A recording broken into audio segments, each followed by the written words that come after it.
La Bible, pour moi, c'est la parole de Dieu qui a été transmise d'abord à Moïse sur le mont Sinaï et qui a été, sur l'ordre de Dieu, retranscrite par Moïse lui-même. La Bible, c'est aussi l'histoire d'Israël. La Bible, c'est aussi l'histoire de Jésus. C'est le message d'amour que le Père a confié à ses enfants. Seul Dieu pouvait inspirer des auteurs, il y a 2000 ans, 3000 ans, pour dire des choses qui correspondent à notre situation actuelle.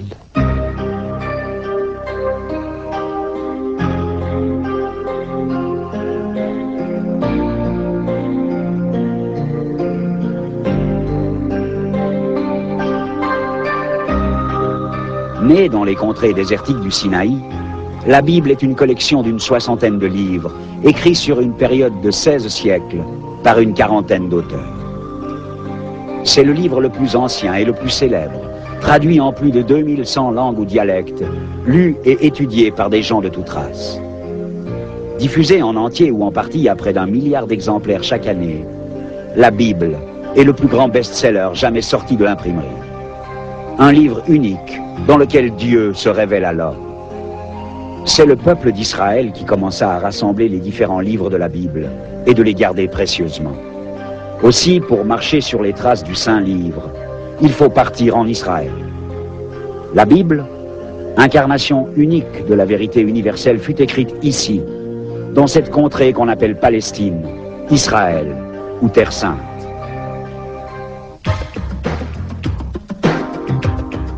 Aujourd'hui, tel un phénix renaissant des cendres, Israël émerge de 2000 ans d'exil et de destruction.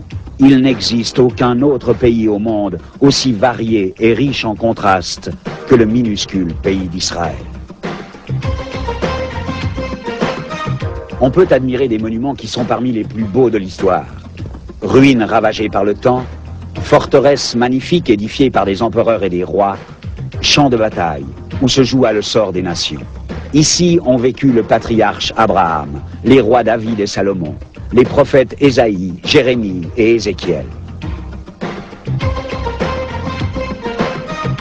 C'est ici, en Galilée, que Jésus a enseigné, nourri la foule, choisi les disciples, fait des miracles et annoncé le royaume de Dieu. Israël est un pays où l'on peut inverser la marche du temps et contempler le passé. Voici la série Israël et la Bible. Un passionnant voyage aux sources de la civilisation judéo-chrétienne.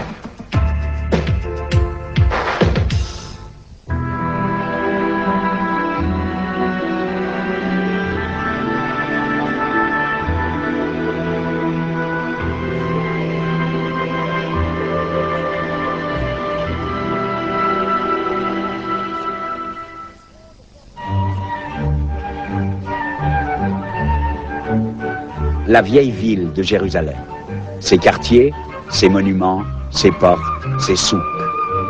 Divers peuples s'y côtoient quotidiennement.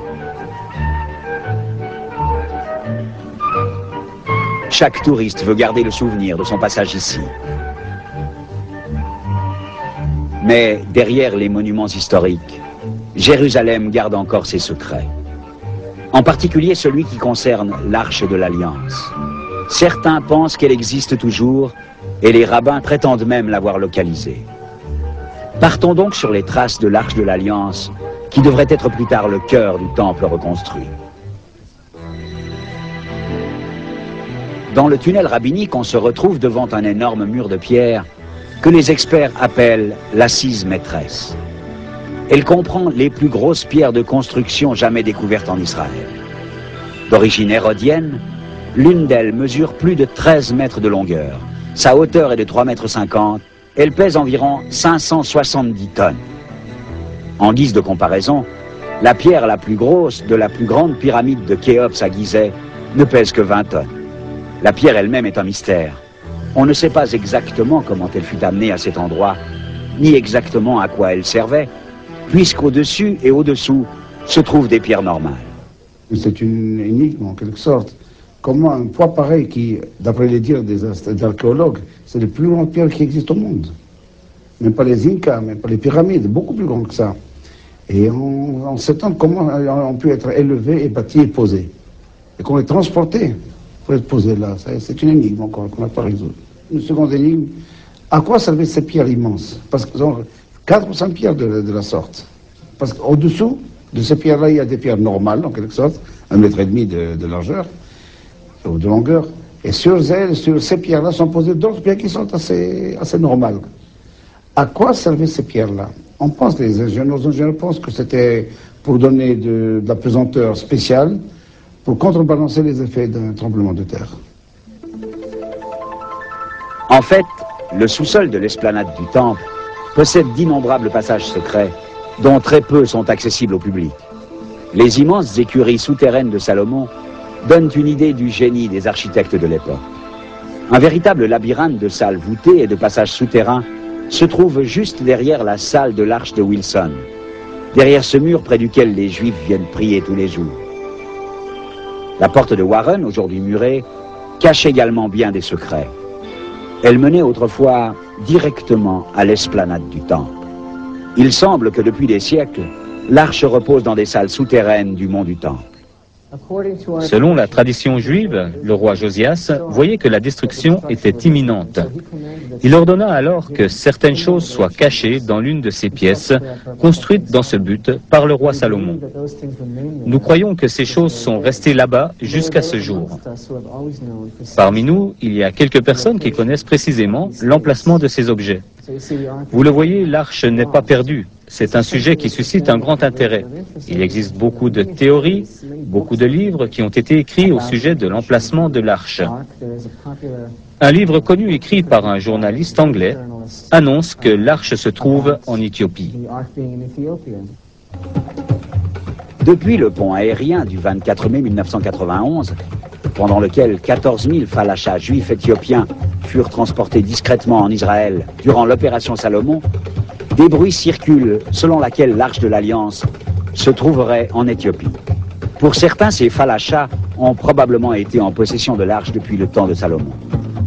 Mais le représentant officiel du gouvernement israélien n'avait jamais entendu parler de cette rumeur. The fact is, the Ark never left Jerusalem. There is a particular rabbi today. L'arche n'a jamais quitté Jérusalem. Il y a quelques années, un rabbin a essayé de retrouver l'arche. C'était en 1982.